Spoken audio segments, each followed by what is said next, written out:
Welcome to Canada in the Interwar years. This is Mr. Banks. We're going to talk about the period between the First World War and the Second World War, which is about 1919 to 1939. So the main topics will be Prohibition, the Great Depression, the labor disputes during this time period, and the politics, political parties, the rise of fascism, and all sorts of other fun stuff. Here are unit inquiry questions. First one, what were the consequences of the aftermath of World War I for Canadians and the rest of the world? How did Canada gain more independence from Britain during this period? How did people's attitudes change toward government, gender, culture, and society in this era? What factors led to the Depression? And what was life like during the Depression? So all that stuff will be things to think about and possibly write. Since we can't do a test on this section, we might have to do a written assessment at the end. So that's how we will be tested. Transforming the British Empire. Resolution 9 at the Imperial War Conference in 1917 during the First World War. Robert Borden in conference with the cabinet of the British military and British government. He demanded, due to all the casualties Canada took during the war, that Canada be recognized as an autonomous nation of the British Commonwealth. Now, you might be asking, you might be saying, I thought Canada was an independent nation at this time. What about Confederation and all that in 1867? Well, yes, Canada was technically independent in its domestic policy, but not independent in terms of its foreign policies. That means at home, they could set the laws, they could govern themselves, collect their own taxes, but outside of that, Britain decided how you would use Canada's military. And so that was a big issue in World War I because so many Canadians died. Over 60,000 Canadian men died in the war. So the Canadian government and Borden wanted to avoid that, and they wanted to have their own say in foreign policy. So over this next period, we're going to look at all the different ways in which Canada did gain independence in this period. Okay, and this part is in your textbook. You can read about this section on page 79 to 83. The next thing we're going to talk about is the Versailles Treaty, or the Paris Peace Conferences, which took place in 1919. Now, Germany went into the peace conference expecting that Woodrow Wilson's 14 points would be the basis of the settlement. And the 14 points were kind of idealistic, some would say naive views about foreign policy. And the 6 main important points of the 14 points were that Woodrow Wilson believed that setting up the League of Nations would be a very great thing for the world, and it would solve a lot of the disputes that ended in wars. And we'll talk about why that failed later, but it was the precursor to the United Nations that we have today. There would be a disarmament across Europe, not just Germany. There would be self-determination. So the people inside of Europe would be able to determine, based on their nationality, what their government was. There would be freedom for colonies. So you remember these European countries had these great big empires. So the 14 points said some of these imperial possessions or these colonies will become their own countries. They'll become free. There'd be freedom of the seas and free trade. So those are the 6 things that people think this is going to kind of solve the issues that are causing a lot of tension in the world. Now, the peace talks begin, and there's a council of 10 Japan, Italy, United States, France, and Great Britain. But the big three, the people making the decisions, are Britain, France, and the United States. And Germany is excluded from these talks.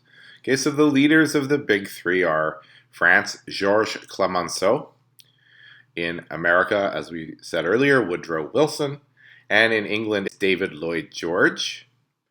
And they are expected to base the treaty on the terms of the armistice, which is much harsher.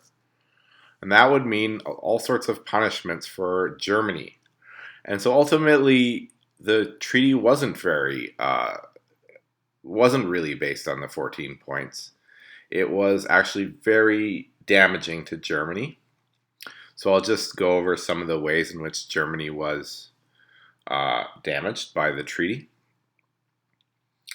And this, by the way, is on page 53 and 54 of Counterpoints. Germany was sued for $30 billion in reparations. They had to sign the war guilt clause, saying they were guilty for the war. They had to surrender their navy totally. They had their army reduced to only 100,000 men. They were forbidden to join with Austria, who was another German-speaking country. And Allied troops would occupy the Ruhr region and take the coal from that region. And the Rhineland of Germany would be demilitarized. So that means no troops allowed in that area. It was a buffer zone between France and Germany. Here is the Hall of Mirrors in Versailles, the Palace of Versailles, just outside of Paris. I've actually walked through this room before, and when I walked through there, it was jammed full of tourists, and I couldn't wait to get out. But it's a very beautiful room, and historically, this is where World War I ended. So Borden fought with the British government, Robert Borden, that is, Prime Minister of Canada, for an adequate voice in military policy and foreign relations for Canada. Borden fought for Canada to have its own seat at the Paris Peace Conference, and he was successful, and Canada did sign the Treaty of Versailles, although it was actually the British ambassador that signed it for us. So Canada really kind of had little impact on this Paris Peace Conference. And Britain was still signing it for Canada, Australia, New Zealand, and South Africa, and India, of course. Okay, here. Eastern Europe. So what happened in Central and Southern and Eastern Europe? The Austro-Hungarian Empire had collapsed and disintegrated. And the question was, what do we do with this land? Who do we give it to? And also there was another problem. The big three could not have Germany keeping all the lands it won in the Treaty of Brest-Litovsk, which was signed when Germany won the war against the Russians. And remember, Russia had a revolution. So Lenin had signed this treaty and given up all this land in Eastern Europe to Germany. And now Germany's lost the war. They're not going to get that land. So what do you do with all that land? They're not, and the Allies at Versailles, they're not about to give all the land to the Russians either, to the Soviet Union, because, you know, as we know, the Soviet Union are seen very suspiciously. They're anti-capitalistic, and they want a worldwide revolution to overthrow capitalism. So critique of the Treaty of Versailles comes from David Lloyd George, Prime Minister of Britain. And he says, quote, "I cannot think of any greater cause of future war than the German people should be surrounded by a small number of small states, each containing large masses of Germans, demanding union with their native land. These proposals, in my judgment, must lead sooner or later to a new war in Eastern Europe." So he saw that this treaty was too harsh, and all these Germans are in different countries, in Czechoslovakia and Poland, that there's going to be issues here, and he turned out to be dead right about that. So how did Germans see the war? Germany felt betrayed. A lot of German citizens now, they never really felt that they had actually lost the war, because the war didn't take place on their land. Um, so this leads to a lot of myths and propaganda about Germany being stabbed in the back, and in some of this far right extremist propaganda, of course, the Jews were blamed for this. So this gives a rise to anti-Semitism in Germany, which had been bubbling under the surface for centuries, and it led to the rise of extremist parties. So the government in Germany was called the Weimar Republic and was somewhat ineffective. And so you had communists and fascists bubbling up in provinces of Germany at the time. And the best example of this early extremism was in Munich. The Nazi Party decided to march on the city, kind of inspired by Benito Mussolini's March on Rome. And they would march from the beer hall to the center of town and try to overthrow the government. Now, they came up against the police, and the police started shooting, and 14 Nazis were killed. Hitler would later use all this as propaganda to show like the Nazis as martyrs.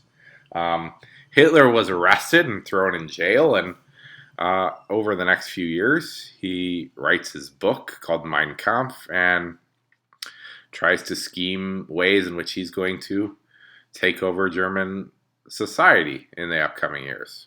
So we'll see how that happened later, mostly in the World War II unit.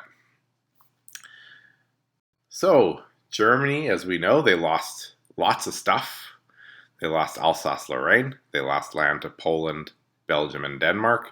They were forbidden to join with Austria. I mentioned that earlier. And they lost all of their overseas colonies. So Germany was